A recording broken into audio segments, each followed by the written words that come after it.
તો સુરત સ્ટેશન વિસ્તારમાં ટ્રાફિક સમસ્યા હળવી થશે। હવે રેલવે સ્ટેશન વિસ્તારમાં સિટી બસ ટર્મિનલ ખુલ્લું મૂકવામાં આવ્યું છે।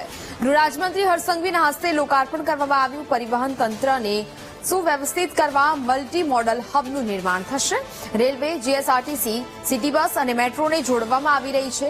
સુરત રેલવે સ્ટેશન પર રોજ 20,000થી વધુ પ્રવાસીઓની મુસાફરી થાય છે, જ્યાં રેલવે સ્ટેશન પાસે નવું સિટી બસ ટર્મિનલ બનાવાયું છે। 26 રૂટની એસએમસીએ 353 સિટી બસ દોડતી થઈ છે।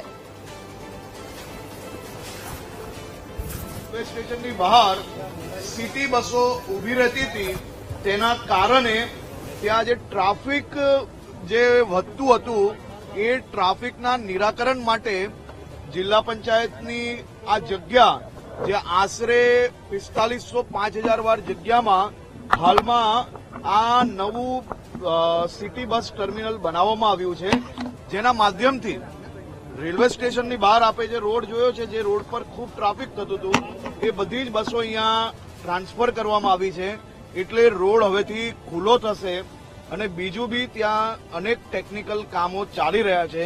આવનારા દિવસોમાં એ કામગીરી બી કરવામાં આવશે, જેથી લોકોનો ટ્રેન પકડવામાં જે ક્યાંક મોડું વહેલું થતું હોય તો એવું ના થાય અને સમયસર એ લોકો રેલવે સ્ટેશન પહોંચી શકે તે માટે આ વ્યવસ્થાઓ કરવામાં આવી રહી